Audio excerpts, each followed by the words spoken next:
I started hanging out with some of the cholos and stuff. And Were you into cholos? Was that so you go, I was a wannabe. You were a wannabe chola? I was a wannabe with chola. the hair and everything? Yeah, the eyeliner and stuff. But Chronicles of an Outspoken Chicana. That is what we're talking about, guys. Wow, dude. Elizabeth, so I got a chance to read this on my way to Juchipila, Zacatecas. Let me tell you. My mom was next to me.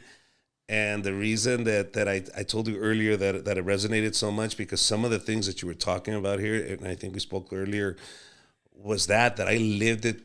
I was a witness to the abuse of an abusive husband to a wife. And so when I was reading these stories, I was like, oh my God, like, and my mom sitting next to me, it was so like weird and nostalgic in a way where I was like, almost like a relief that I'm not the only one. Like, she went through this too. She knows what it feels like to live with an abusive person. So thank you for coming. Let's dig into this. What Thank prompt? you for inviting me.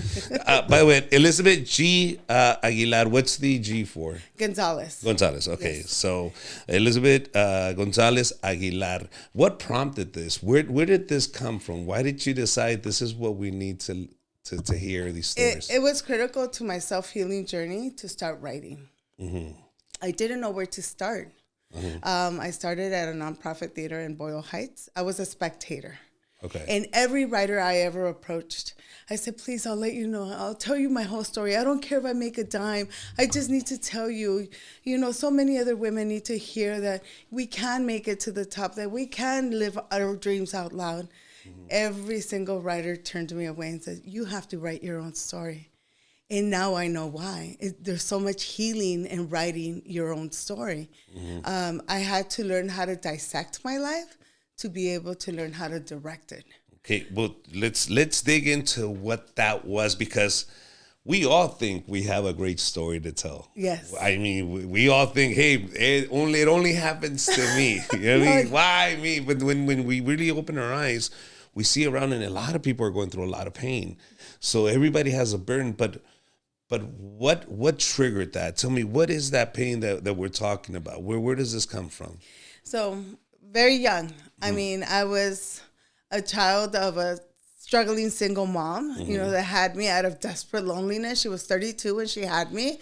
At the age of 2, she was going to give me up for adoption. She didn't realize how hard it would be to raise a daughter in the early 70s. So at 34 now. So first she said, I feel like having a daughter, right? Yes. At 32? At 32, yes. And like we spoke earlier, at 32 at that age in Oaxaca. La quedada. La dejaron. Ya se le fue pasó el tren. Se le fue el tren. So, and then do you even know who your father is? I don't know. I only have a picture with him. I know that he's Caucasian. His last name is Allen. His name is David Allen. By the way, is that the picture that's in the book? Yes. That's okay. He was handsome. I'm like, wow. No quería nada. Todo eso se comió. Exacto. Y me decía, aunque sea me puedo dar el gusto de decir que tuve una hija con el hombre que más me gustó. Yeah, right? Wow. So that's great. So how did they meet? How did these two He was RTD bus driver. RTD bus driver, and she was one of the passengers. Ahí la aquí, cuando se conocieron aquí? Yeah, on the Wilshire line. Okay.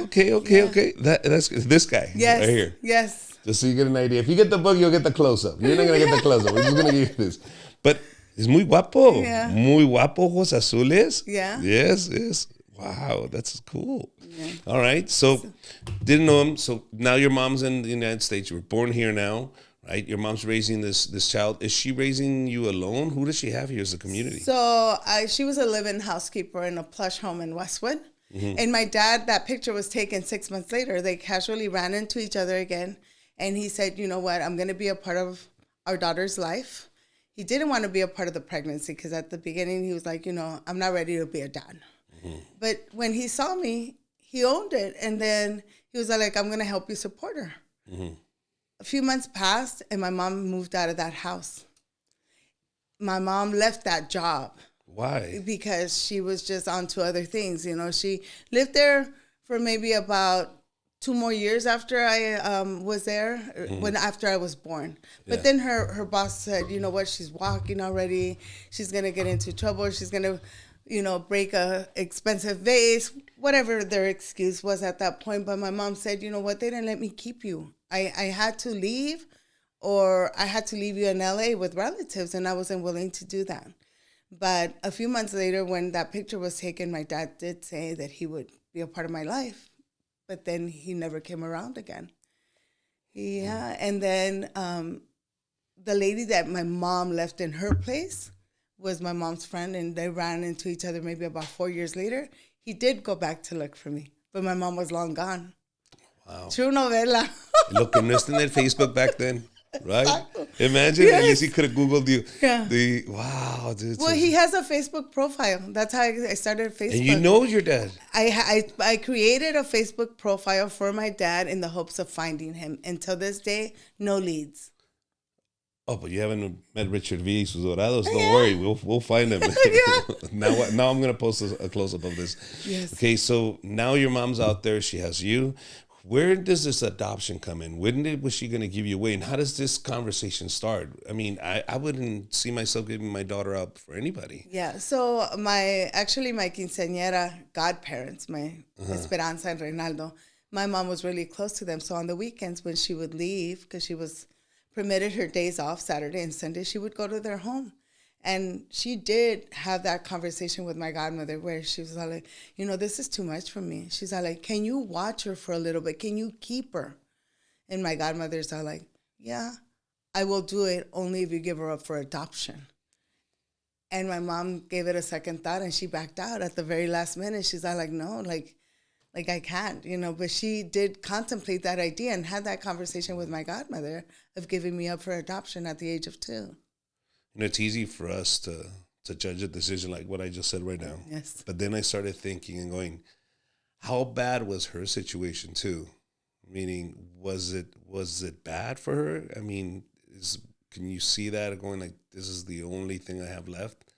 Almost like I would rather sacrifice her than to let her go hungry. Yeah, because I don't know. It wasn't more of the financial aspect. I just feel that I truly, in my heart, believe, I don't know for a fact, that my mom had some sort of mental illness, but she went undiagnosed. I cannot imagine all the torment, the abuse, the frustration. I mean, for her to do the things that she did. Okay, then let's get into the things that she did. Yeah. So now, when does Lalo come in? By the way, Lalo is your stepdad, right? Yes. Your stepdad. When does he come into the picture? Because now it's just you and your mom. Yes. So when my mom left, she was pregnant from my brother. And she found out that she was pregnant from my brother. She got pregnant from him. We're 4 years apart, so I was about the age of 3. Okay. But she was dating Lalo at the time? What was going on? Yes, she was dating him. But that's what I'm saying. You were 2 years old when your mom meets Lalo. No, I was maybe about 2.5 to 3 years old when they met and they started dating. Okay. Where does she meet Lalo? She met him because she was running an errand for one of their paisanos, you know, like, I don't know, like she was either picking up a telegram or something. They casually meet. And he starts courting her. Right. Okay. And eventually she just decided to start living with him in a tiny little house in Santa Monica. And I remember going from a princess doll from that home in Westwood to this tiny little house in Santa Monica. Okay. So now you're there, and what happens then? Like, is it a good relation between you and your stepdad at that moment? He was nice to me. While he was getting acquainted with my mom. The real physical abuse started when she was pregnant, and we started living with him. Oh, so once she was pregnant. Yeah. Okay, that's the abuse. And when you say abuse, just so we are clear, it's physical abuse. Physical abuse. I mean, I have pictures of where she had a black eye, where she was pregnant. You know, she had to stop working because at this time she's already 37. So she's a high-risk pregnancy in the late 1970s. Okay. She has no voice. She has to live under his rules. He was a belligerent drunk that always beat her.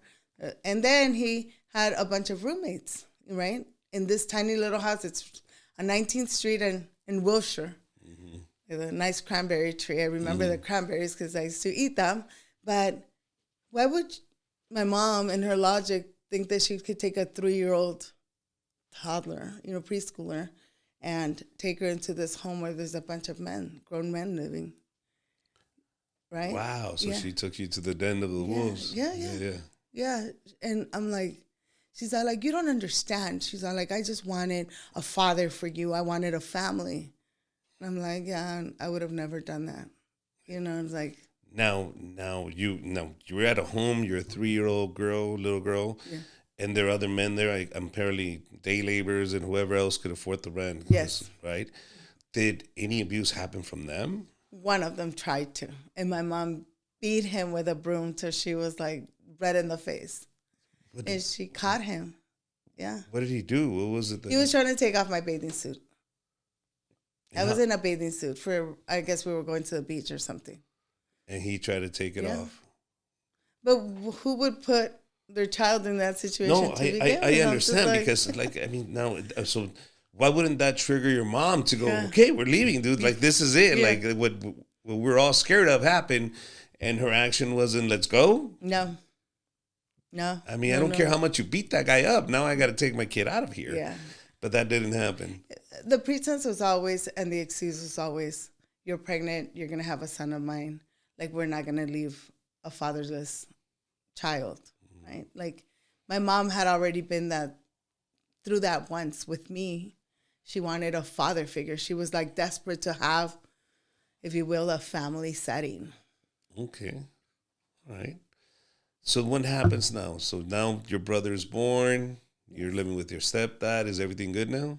No. We moved to 107th in Figueroa. Okay. And my mom still, she says she eventually goes back to work. Okay. So now my little brother's 1. And we live on 107th, and she never learned how to drive. And so she would take the buses. We were left with a babysitter, 12 hours a day? And it happened to be his niece.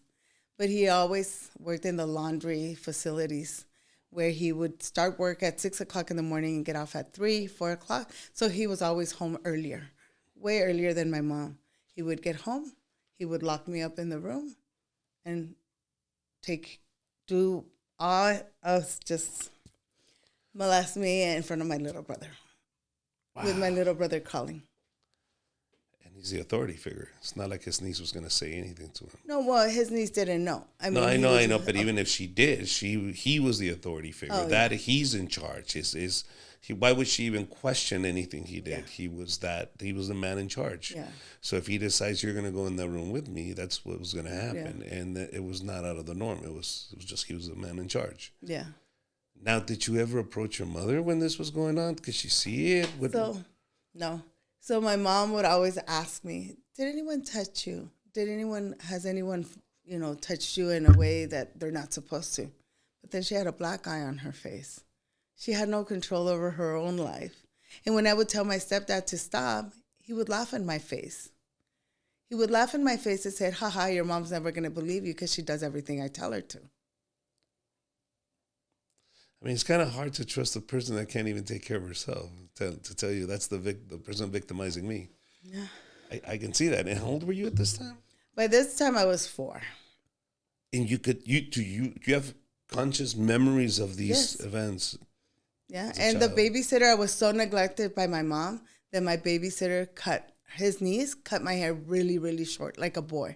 I have a picture of it. I started kindergarten with short hair like a boy. Because my hair was long, beautiful, light brown hair, but it was never brushed. So it got so tangled that the babysitter just cut it off without my mom's permission. Okay. How long did this happen? I mean, how long were you living this? Up until the 7th grade. What happens in the 7th grade? In 7th grade, I ditched consistently. In 7th grade, I ditched 1 whole month. I would just check into arrive for first period and homeroom, Mount Vernon Junior High, I'll never forget. And I'm there, and then they finally call my mom. They finally catch on, and they call my mom, and they said, your daughter has been gone. She hasn't been at school for a whole month. My mom flips out. So I get home pretending like I went to school that day. And she's like, chamaca tonta, me llamaron de la escuela. El consejero me habló. Súbete al carro. Vamos a ir a hablar con él. Then I get there. And sure enough, Mr. Escobedo was there waiting for us in his office. Americano, so sweet. I still remember him. And he sat us both in his office, and he starts asking my mom. He's all like, why hasn't your daughter been to school in a whole month? And she turns around, she looks at me, and she's all like, Chamaca tonta, ¿dónde andabas? And I'm like, Mom, I've been here. Like, still trying to play it off like I've been at school and there's maybe some clerical error. And so he just starts asking me all these questions, like, who do you live with? What's your relationship with your mom? Is your little brother here?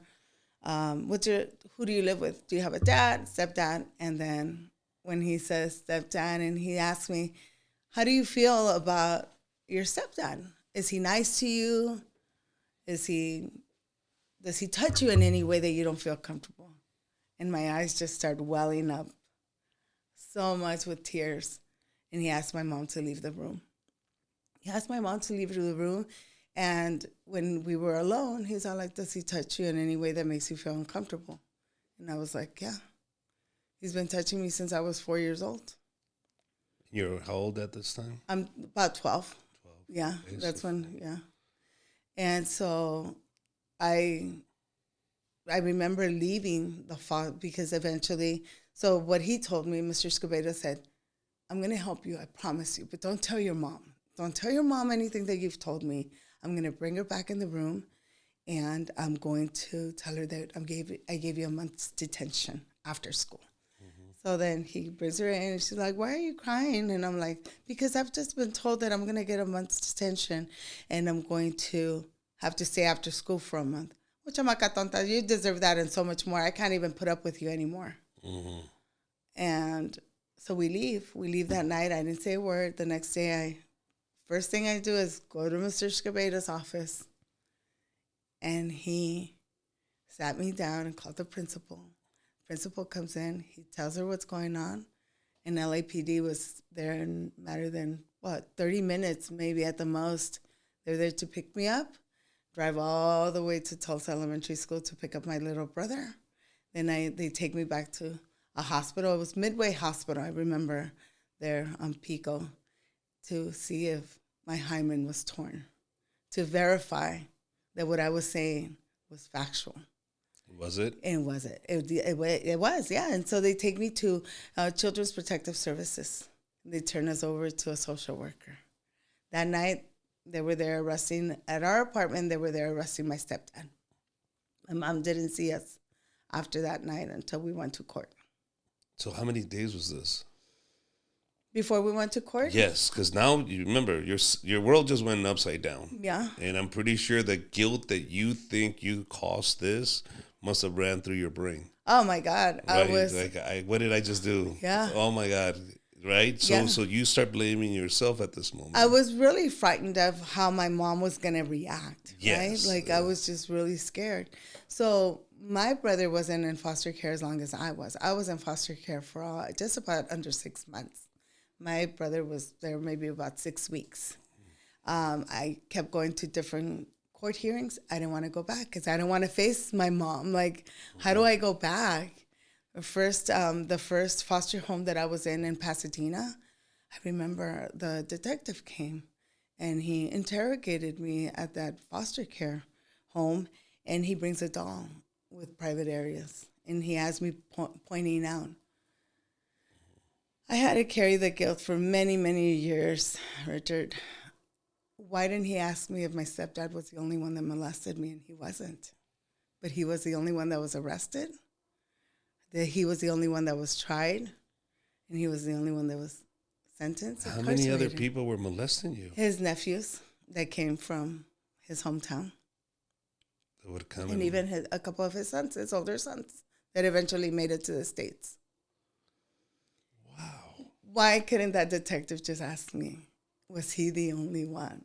I was terrified. I was petrified. Like 12 years old, sitting in a foster home, being interrogated by the detective was really But how does this happen? Is it that your stepdad was allowing this to happen? Was he encouraging it? No. I mean, we lived in a tiny apartment. You know, we lived like sardines, really. Yeah. I mean, it is what it is. You know, I'm not embarrassed to say it, but I see so many families had to live like that and still do to this day. Yes. You know, and so, you know, I was just in my mom's hair after she started living with my stepdad. You know, like that void of loneliness wasn't there anymore.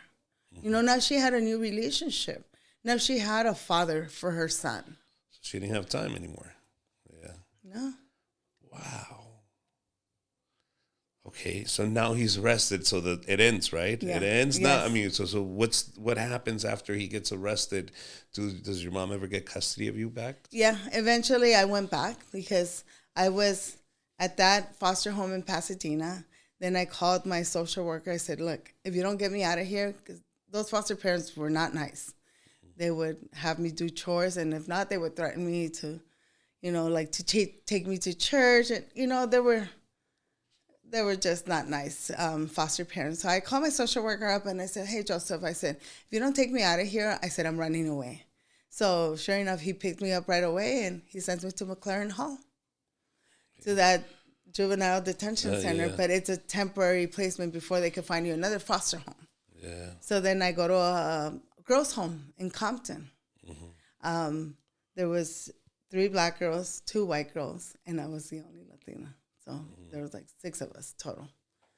And I get there, and the first thing the girls tell me, they're like, be careful when you take a shower, because our foster dad likes to look through the window. I'm like, oh my God, like, really? This is what I'm running away from.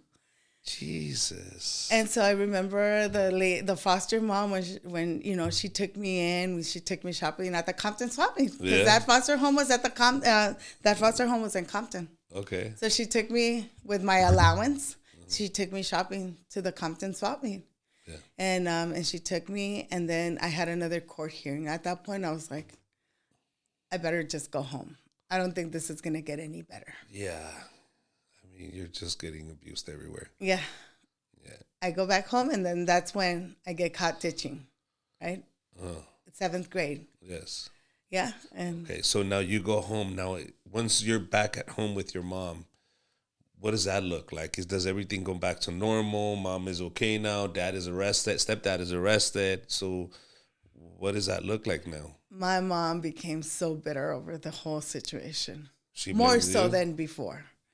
Because now there's court mandated Yeah. therapy, Yes. not only for myself, but for my mom. And she has to And pay she for it. doesn't drive. No, and no, she no. has to, no, She didn't have to pay for it. Oh, okay, No, no, because no. sometimes you have to pay Yeah, for it, yeah. but no, she didn't have to pay for it. But remember, she doesn't drive. So, you know, she was a housekeeper on the west side, so she had to rush after work, go and go to therapy. And then I had to go to a girls therapy. It was called the LA Child Guidance right there on Adams. And I was like, she would get home and she would be so frustrated after coming home to therapy. And she would say, ¿Qué te hubiera gustado tener una hija más bonita que tú? Que te robara tu marido. A ti te gustaba lo que ese señor te hacía. Por eso nunca dijiste nada. Wow. Las niñas de 4 años ya hablan. Wow. So now she was blaming you for Oh this. my God. The whole, and that went on for years and years and years. Did therapy work for you, that group therapy? Absolutely. You recommend, you think it's the right thing to do when somebody's a victim of something like this, to have that type of therapy? Did it work for you back then? Could you see what your mom was doing and know that that's not your fault? Or how did you see it? Because at that age, you're going to a step, it's mandated, right? Mm-hmm. Were you smart enough to know this is important, this is good for me, this is going to help me heal? Or did you have no clue and you just went because they told you to go? It did help me because I saw other girls. You related? And I related to them. And I'm like, God, like, this was my stepdad. Okay, he wasn't my own blood. But in my group therapy, there were little girls that were molested by their grandfathers, by their older brothers, by their biological fathers. And I'm like, that in itself was a awakening call for me, you know, just to let me know that this had happened to anybody. It doesn't matter if we're blood related or not. Mm-hmm. You know. Yeah. It's just evil's everywhere. Yeah, absolutely. So it continues. You go to high school now?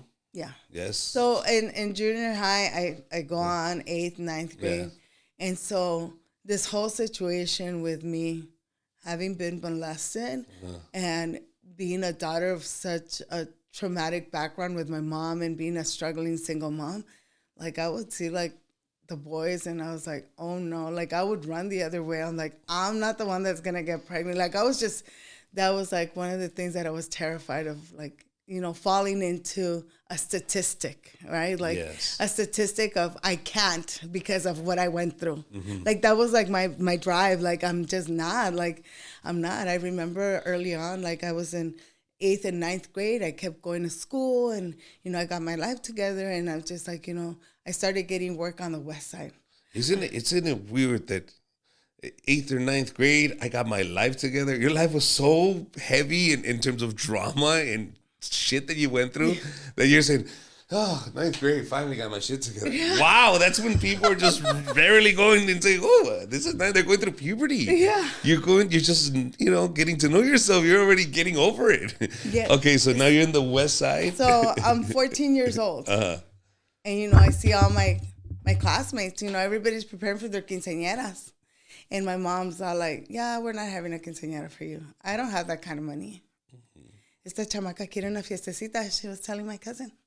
And I was like, no, like me not having a father is not going to dictate whether I have a party or not.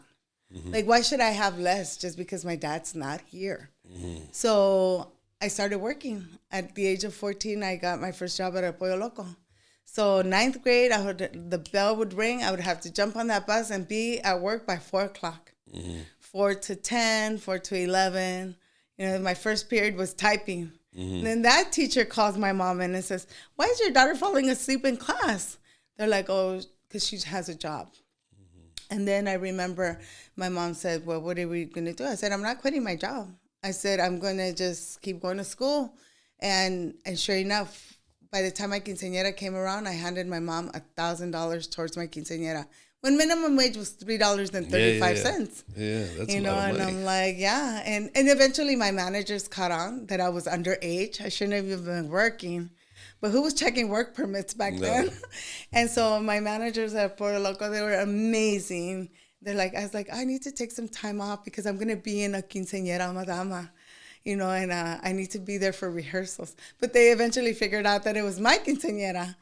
You know, and then I went back to work. You know, after my celebration, I went back to work, and I worked there for another year, 16. Okay. Yeah. But I'm pretty sure it must have been nice to be able to get distracted now. Do you understand? Yes. From sitting at home and just going through all that abuse, and now there's an escape. I can go somewhere else where I can be somewhat normal. Yeah. With normal people. And it was so funny because I did hang out, you know, and now I get to high school, right? And I start hanging out with some of the cholos and stuff. And I was like, you know, it was exciting and exhilarating. Were you into cholos? Was that so you go, I was a wannabe. You were a wannabe chola? I was a wannabe with chola. The hair and everything? Yeah, the eyeliner and stuff. But I was like, but then I would see like my classmates and they're like, and then I would see them get jumped. I was like, she's so pretty. Like, they're hitting her in her face. I can't look. Like, I'm like, why is she doing this? You know, like, I was always too scared. But I did dress like them, like the little mini skirts and Nike Cortez, the little booties. And I was like, no, like, I was too afraid to get jumped in anywhere. But we would party with them, and then they would say, yeah, those girls are gang hoppers. What are gay hoppers? Gang hoppers. Gang you know, hoppers. we would jump from one gang to another. Like, so you weren't exclusive. It was like, whatever was cute. Whatever the cute boys with the cute cholos. Yeah. Okay. And I was like, oh, my God. And I was like, we would go here, we would go there, and they're like, yeah, they're gang hoppers. You know, they're like, why become from one gang when I could party here and party there? You know, so like, South Central, Compton. You said, did you ever go to HB La Pacific and look at boys? And cruising, yeah. And that came out later because and so that came later because then my genre of my group changed a little, like. I was into like hanging out with cholos in high school, but then I realized I was like, man, if I want to stay safe, I better stay on the west side of La Cienega. Oh, yeah. You know, like that's that. And so I started just staying over there, working over there. I worked at Robinson's, that standalone department store. And then I was just like, they got my itch going. Like, I'm like, wow, like, if I want to do good in life, I just have to hang around with those people. Like, you know, like, not people that are going to keep me out till wee hours of the night. And so I started working at a movie theater, and then I was working at also Robinson's. And I just became a workaholic just to get through, you know, the emotions of having that type of childhood. And I remember going to work hungover at 16, hungover, and Mr. Hamilton would say, "Oh, Lisa, your hair looks really cute and your makeup looks really nice." He didn't know that was like last night's makeup and last night's hair. Yeah. But I would still show up to work. Yeah. You know, hungover from the Cisco from the night before. I remember Cisco. That was ghetto, dude. That is ghetto. I was like, what? But one will mess you up, dude. Yeah. One Cisco will get you. It's a cheap buzz. It is a cheap buzz. Yeah. It's a cheap buzz. It gets the job done. So now you're working at the movie theater. You're on the west side. Everything's good. How's your relationship with your mom by this point? Because I'm pretty sure you're senior. I would try to avoid her. Try to avoid her. You just... MIA, I don't want to deal with it. Just avoid. Okay. I would go home, shower, and sleep. Early on, the next morning, either school, work, whatever, I was hardly ever home during that time. Once I started working and making my own money, I was just like, you know what? I'm just going to hang in here because at the age of 15, right after my quinceañera, one of the guys that I went to high school with, I started dating him, and he's a senior in high school, brings his mom to my mom's apartment, and he says, you know, we want your daughter to marry our son. And my mom looks at me and she's all like, you want to get married? And I'm like, no, Mom. And then the guy wouldn't give up. Like, he was a senior. He was already on his way out. And I was like, no. And then I remember my cousin telling my mom, Tia, you better send her to Mexico. Si no va a meter la pata. So they shipped me off to Mexico for a summer so that guy would just leave me alone. And it worked. It worked. I was in Mexico for a summer right after my quinceañera. Isn't it weird back then? Our parents, they thought Mexico was just this magic solution. Es cholo, mándalo a Mexico. Ay, mándala a Mexico, te va a salir panzona. Bro, we have more opportunities to do that in Mexico than here. Let me tell you. And less protection. Less access to protection. Dude. So, So, vas a Mexico. What was that like, by the way? I loved it. Right. Anywhere was better than home. Yeah. I wanted to go there. I didn't want to come back. Did the boys treat you different porque venías del norte? Yeah. They say, you were like, mira, está más bonita que todas las de aquí. I remember this guy. He was so funny. His name was Luis, and le decían el Toro.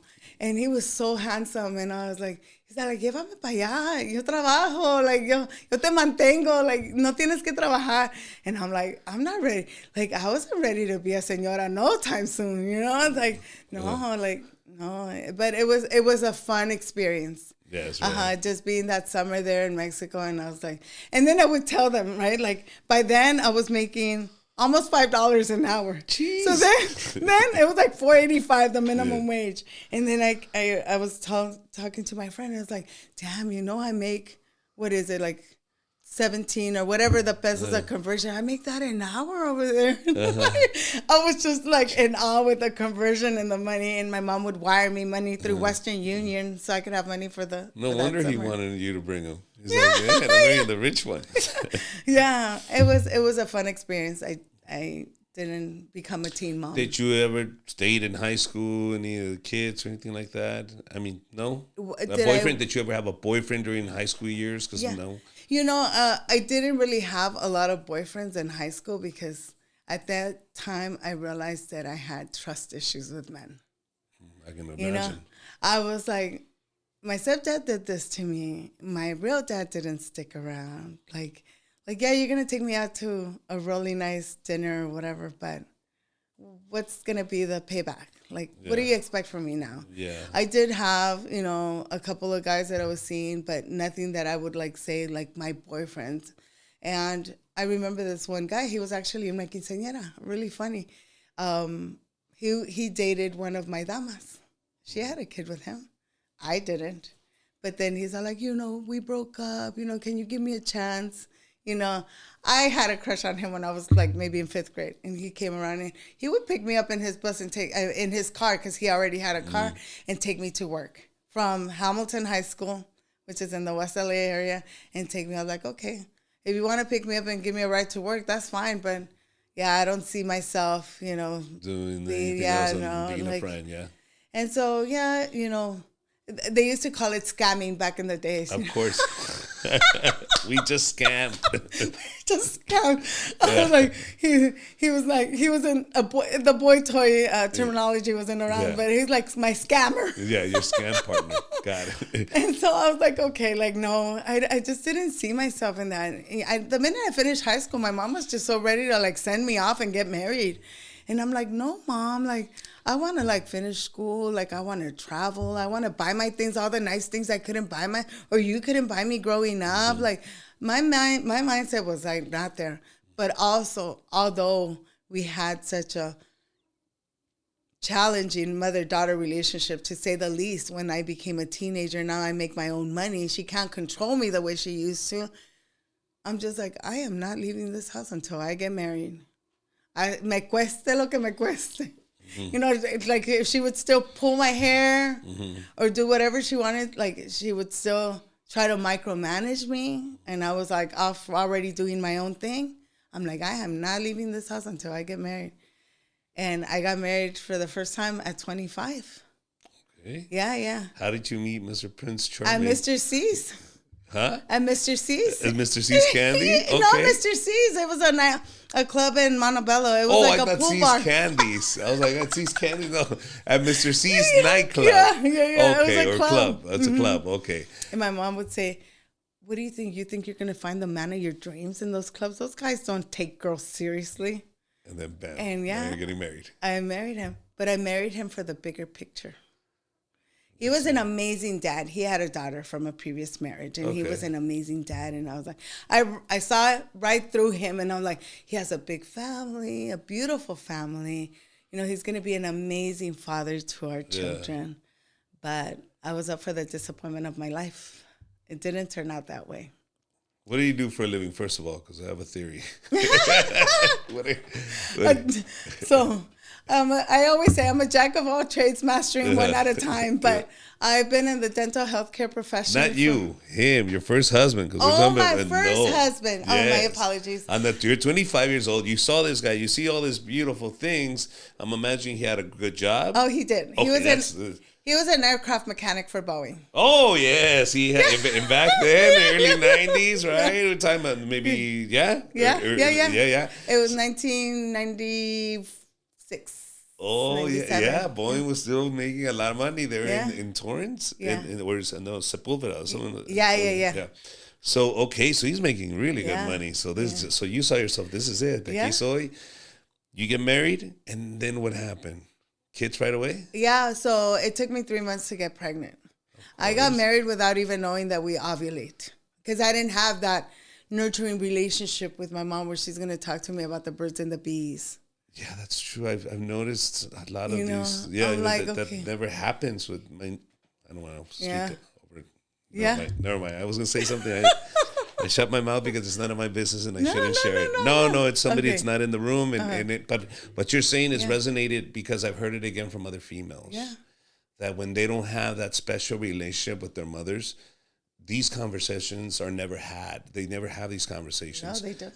I have a daughter. Yeah. And that's a conversation me and my wife had about that. Yeah. I said, I need you. And she tells me, I'm going to do this. But I tell her, yes, it's important that you talk to her about what she needs to know about her body, because that's how a lot of mistakes happen. That's a lot of people when little girls don't know what they're supposed to expect from their body, because it is a huge change. Oh. But what you were telling me just resonated so much. Yeah. So go ahead. 3 months, you get pregnant? Every day my mom calls me, ¿Ya?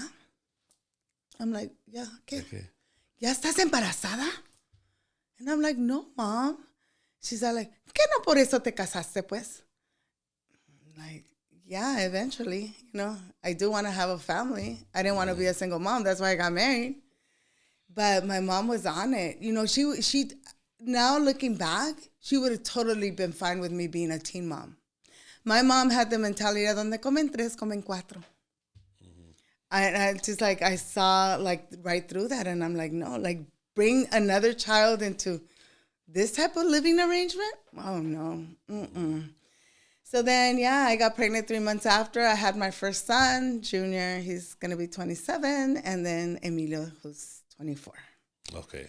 And Emilio just made me a grandmother of Oh, a little girl. oh, good, good, Yeah. good. But when I was pregnant from those two boys, I prayed with all my might, Diosito, yo no quiero una niña. Yo no quiero traer otra niña a este mundo que pueda sufrir como sufrí yo. Wow. Really? With all my might. Jeez. And God is good. I have Yeah. 2 boys. I was too traumatized. And having that unresolved trauma would have created more chaos. I would have been hard. I would have been overprotective, over sheltering a daughter, not let her be free. Because no. you know the dark side of Yeah. what that can be. Absolutely. That can be. So, yeah, got it. I want. There's so much more I want to talk to you about, because now that I know. Okay, ya llegamos a los 25. Why that first marriage? How long did that last with your 2 boys? A little under 4 years. And what made it go like, I'm done? Yeah, I'm leaving. I can't stay with this man. What was it? It was me losing the kids over postpartum depression.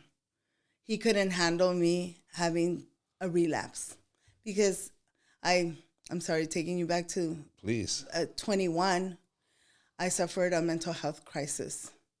I was misdiagnosed with being bipolar manic, and it was post-traumatic stress disorder. I was on lithium for a whole year. Jeez. And I relapsed after I had my second son. Okay. And he couldn't handle it. He was an only child. He was, favored by his mom, advised by his mom to just let me go. Keep the kids and let her go. Mm-hmm. And that's what eventually broke our marriage. Mm-hmm. Okay, so now you're with your boys. They take your boys, basically. You're on your own, and now you have to rebuild. Yes. This is when, because, you just told me somebody took your kids. Yes. I don't think we should just oversee that. So you're 25 years, no, how old are you by this time? By this time, I was almost 29. 29 years old. Okay. I was actually 29 because it happened in July. Okay. So my birthday's in March. Mm-hmm. So it happened that year. So depression hits, your postpartum depression hits. You lose your boys, which that doesn't help your depression at all. No. That just makes it worse. How do you get out of that hole? So by this time, I was hospitalized. I was in psychiatric care. And after I was discharged, I went back to my mom's house. Mm-hmm. I started rebuilding slowly with her, but now she's sick. Mm-hmm. Now she's got complications of diabetes, and she starts slowing down from work. And my ex-husband did tell my mom if she would take care of our boys while I was getting better. At one point, my mom did say that, but I was hospitalized, and my mom was still working less, but she was still working. She had to pay her bills. He took that as a no, and took them forever. Now, you're here. I'm glad you're here, and you got to.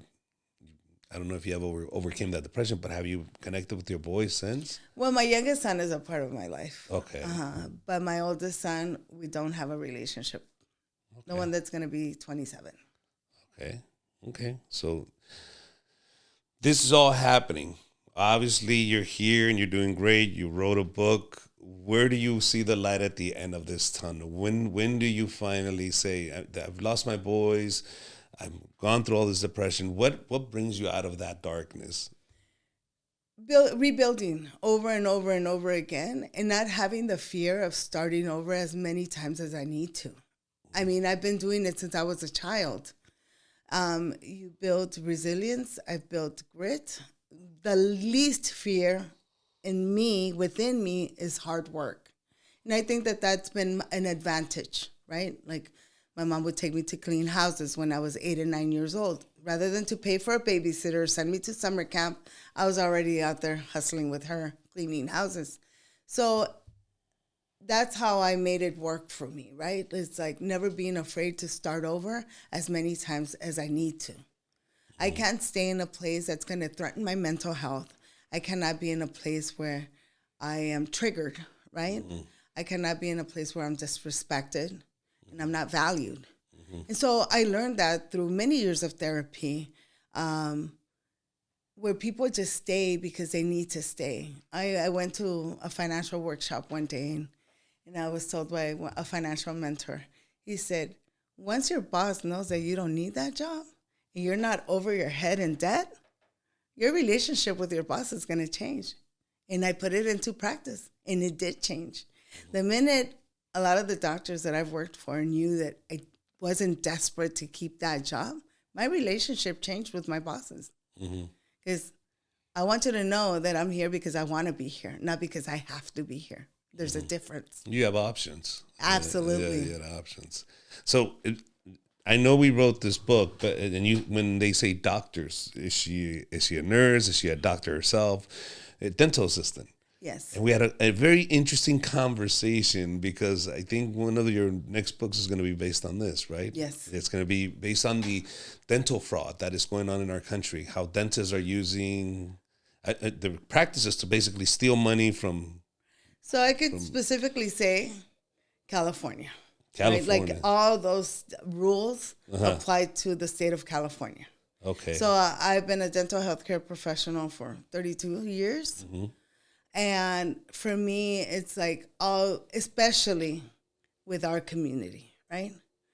The predatory advertising. I have on my Facebook, there's a marketing company, and it's pinned on my Facebook that says, increase your annual revenue by $250,000 by acquiring Hispanic patients. Why are we better? Wait, a ver, devuélvemelo esto. What's going on? They're literally just targeting Hispanic market and they're marketing Hispanic patients to get them in the door for some doctors. Some of the doctors. Now, what kind of fraud is going on with our people? What are these dentists charging or taking advantage of when it comes? So the idea when treatment coordinators are being trained, is to confuse a patient between necessary services and recommended services. Right? So almost 100% of the time, your insurances will pay for necessary documented services. They will not pay for recommended services. But the way it's presented to the patient is like, this won't work without this. We need this first before we can give you this for free here. Yeah. So you need to pay for this. Yeah. I remember in one office that I was at, I was a scheduling coordinator at that office. I've managed offices. I've been the scheduling coordinator. I did clinical work for 20 years. And so this office manager says, call this patient. And this was before Medi-Cal covered crowns, okay? So she's all like, that patient really liked you. Call him and tell him that the root canal has been approved. And I'm like, okay, but did you tell the patient that the crown's not covered? That he's going to need a crown over that tooth. And she's like, just get him in. At least we'll get the $400. You're overthinking this. Well, yeah, but that's not in the patient's benefit. Like, if he gets that root canal and that tooth becomes non-vital, that tooth needs a crown or it's going to break below the gum line and the patient's going to have that tooth extracted. Yes. But I'm overthinking it? That's one of many scenarios. Is this known that the doctors, dentists will go, oh, you should get braces, and it's bullshit? Yeah, they will present it to you to see if, because with the younger kids, braces became a trend. Just because they see little Susie wearing braces, now little Lily wants braces too because she thinks it's cool. That's a ghetto grill. That's a ghetto grill. And so, they're like, okay, well, maybe this parent will want braces for her little girl. They asked my daughter who has beautiful teeth. I was insulted. How dare you, lady? Dude, my wife comes home and says, do you know what the doctor said? He says, do you want to get braces for Oli? And she goes, look at her teeth. They're beautiful.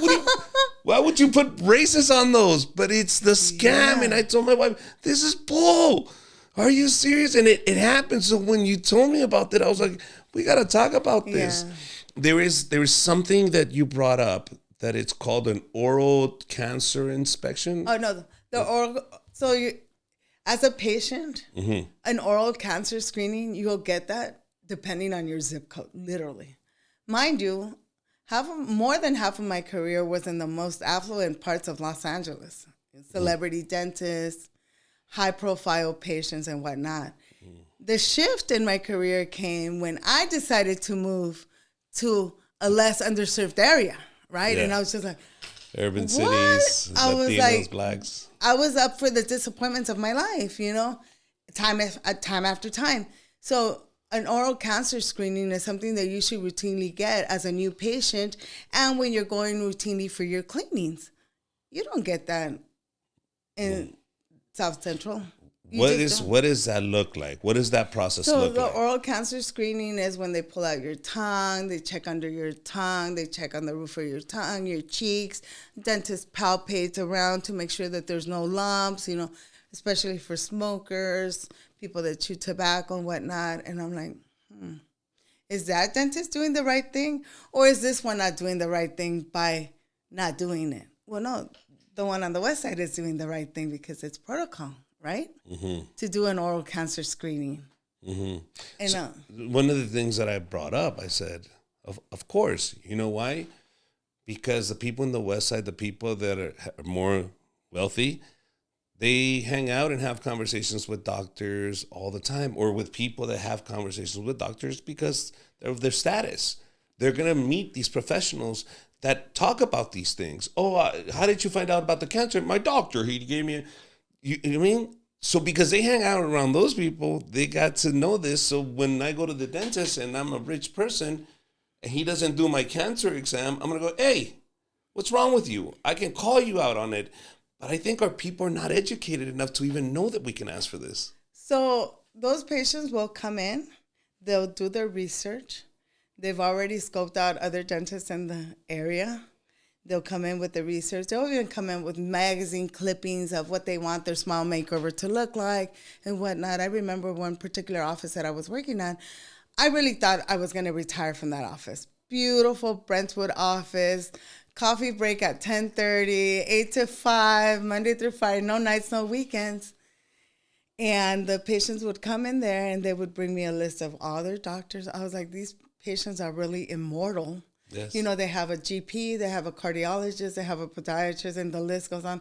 Then they have their list of medications. They come in with their own research work and asking the doctor, can you do this? I'm willing to pay top dollar, but you just need to do it right the first time. Our patients and other demographics, they're not like that, you know? Do you think it covers me? Can I afford that? Me? Okay. Yeah. And they won't tell you what's wrong. No. They rich people don't die. No. Poor people do. And so I remember this patient too. He called me one time and there was an insurance overpayment for $10 because there's a thing called an explanation of benefits. The doctor will get one, but the patient will get one first. So that's a statement from your insurance saying, hey, look, we paid Dr. Is this true? Dr. Tooth. This is what we paid. Or, you know, and they'll give you a breakdown. And so that patient called me. He's all like, hey, I saw that my insurance paid more than was on my treatment plan. Can you send me a check for my $10? And I was like, wow, and like just because they have it doesn't mean they want to leave it in the office. And he's all like, it's not the $10, it's a matter of principle. Yes. Our people, they will never call an office. They wouldn't even know that they were overcharged. They're reading the paperwork. ¿Qué dice, mijo?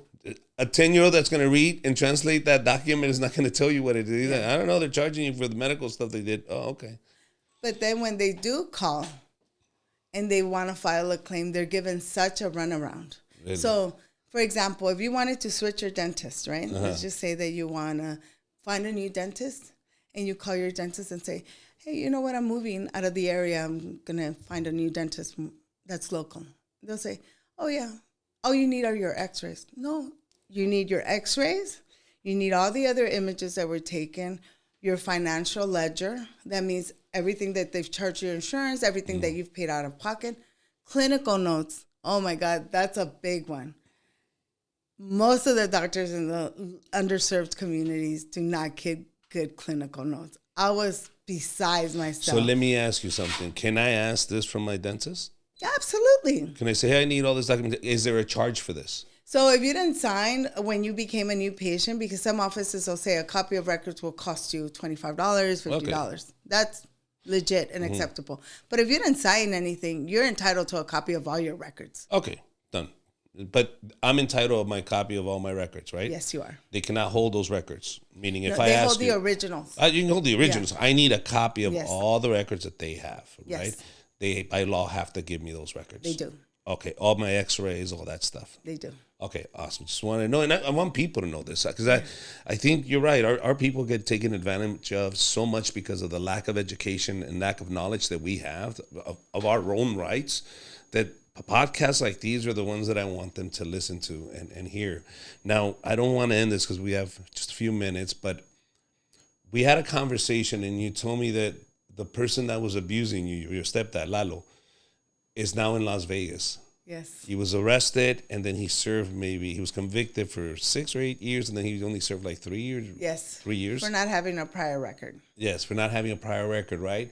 I'm pretty sure I hope something happened to him in that jail. And I hope there was justice served. But whatever. The thing is, he's back. Yes. He's back in the U.S. And it's funny because we had a conversation and you said, there's been moments, because I know he's illegal, he's undocumented, that I've been wanting to call immigration on him. And I was like, wow. As a Latino, am I a double moral here? Am I betraying my own people? But this guy did molest it and hurt a young little girl. I don't need these people in our society. But then do I call immigration on them? Like, you're torn with that. As a Latino, you don't want to participate in the deportations of illegal immigrants, but you want to deport this one. So should you call? And I said, no, give me the number. I'll call it. Give me the address. Fuck him. I don't give a shit. Let's kick his ass out. Fuck that. And it is something that my ex-wife, even though what she was doing is deporting our people back, she said, that's something that Latinos in the U.S. don't understand. The garbage we stop at the border. Some of these people that we actually bring in and process and get their fingerprints, there's rapists. There's molesters, they're murderers, they're drug dealers, and people think that we're only stopping the poor guys from Oaxaca that come just to work. No, among them are wolves in sheep's clothing that you don't understand we shouldn't have here. But I think you should call immigration. Yes. So I called him. I called him when I was ready to launch my book, and he was the last story. It wasn't the last thing that happened, but he was the last story that I turned into the editor, and I called him just to give him a fair chance and say, Lalo, like, why did you do the things that you do? Why did you mistreat my mom? Why did you abuse me? You know, just to know, right, from him. He never wanted to face me. They never called me. You know, his oldest son said, you know, I'll let him know, but he never wanted to talk to me again. And I'm thinking, like, he is precisely the person that we're all being judged for. Yes. He's the person representation of who we are. That we're all being judged by. Mm-hmm. And that's not fair. Mm-hmm. Because with any race, there's a little of everyone in a race. Mm-hmm. Not all men are bad. Not all men do the things that he did. So I'm just like, I was perplexed by the idea. And then when I consulted my brother, because that's his dad, he's all like, let's just God take care of it. And I'm like, no, I don't think God will take care of it. It's easy to say that when it didn't happen to you. Exactly. I'm sorry. It's easy to say that answer and you're bigger. Yeah, I get it, but it didn't happen to you. I don't think he should reap the rewards of living where he's living now. Yeah. You know, he shouldn't be here. He shouldn't be here. Yeah. No, I agree with you 100%. You're here. You're better. And you're looking forward to your next book. I liked it. I really liked it because it resonated. You were from Compton, I'm from Compton, and you went to South Central, I went to South Central. So I things that you wrote in this book, I told you I connected because it just resonates in our Latino culture. What recommendation can you give other Latinas out there that's been through something similar to this for them to overcome it? Like, how do I see that light at the end of that tunnel? What advice would you give them? To leave the outside noise outside of their head. Right? It's easy. For years and years and years, while I was working through my traumas, I did really feed in to that noise. Oh, you can't, or you're this, or you're that, overcoming the weight challenge of losing 100 pounds. I really feel like I was bullied. I was bullied, but not only physically, but also mentally, right? I was taunted, I was tormented, and I always say, never stop believing in yourself. Never feel sorry for yourself. Like la lástima, lastima, right? Mm-hmm. And so, we're always looking for someone else to save us. No one else. We're out here to fend for our own. In this world, right here, right now, the status quo is we're fending for our own. Like, don't grow up with the false illusion that someone's going to come rescue you. We have all the answers within us. We always did, but we just let all these outside voices come inside of our heads, and that distorts our way of thinking. Oh, no, maybe she's right. Oh, it didn't work for her.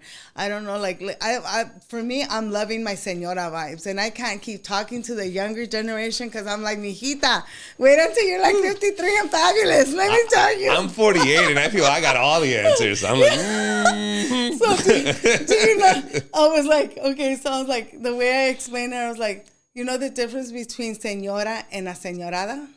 No. Okay. Una señora es alegre, plena y con la mente abierta.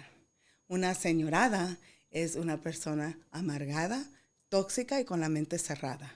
So I have people that adore me and I adore them right back. And there's people that don't like how direct I am, how authentic I am, how I tell things, I call them by their names. I'm like, mija, ve a buscar tu sueño, no es tarde. Like, let me, you need a number, I got you. Yeah. Like I'm not a gatekeeper. Like, I love the stage that I'm in. And I always feel that the younger we start, like I was blown away by little Oli having her little fruit stand. I was like, I had my event decor business at 16 because I feel, as parents, I speak for myself. My mom didn't give me the wings to soar, but she didn't clip them either. And at that time, it became a personal choice. She's like, mijita, ¿quieres trabajar pollo loco? Ándale, mijita, para que sepas lo que es ganar $1. Mm-hmm. She never kept me from those things. And I have to program myself with all the positive things that my mother brought me. My healing journey started after she passed away in 2007. So modern psychology tells you, oh, no le hables a tu mamá, es tóxica o no. That's what modern psychology is telling people. I'm like, no, there was not a day that went by that my mom and I didn't know where the other one was at, that we stopped talking. Because that resentment builds up in you, just like hamsters that eat, mm-hmm. and then they regurgitate, right? Mm-hmm. It gets to a point where you're drowning in your own stuff. Yeah. And so for me, it's all the younger ladies. It's like, believe in yourself. Keep the outside noise out of your head. Don't let it distort your way of thinking. You're going to get there. There's so many people that are willing to support you. So many people that are... And then also when a veces nos aferramos también, mm-hmm. Like we get that stubbornness inside of us and say, oh, you... For one, I'm not starstruck. I just have to put that out there. Mm-hmm. So, you're like, oh, that person's going to support me. No, you're my first option, but you're not my only option. Mm-hmm. And I always feel that as human beings, that's all we want mm-hmm. is a tray full of options. So that mm-hmm. way we can pick what suits us better. You set yourself up for those options. Do you understand? The reason you have these options because you put yourself in that situation. Yes. So, congratulations. I can't wait. And we're going to do this again because I want to see the dentist fraud book. Oh, my God. I'm excited for that. The title of that book is called The Toothache Fairy. The Toothache Fairy. The Toothache Fairy. Nice. Yes. Well, thank you very much, guys. Thank you very much for joining us. Thank you. That is it. Los Dorados de Villa. Thank Bye, you. everybody. Thank you.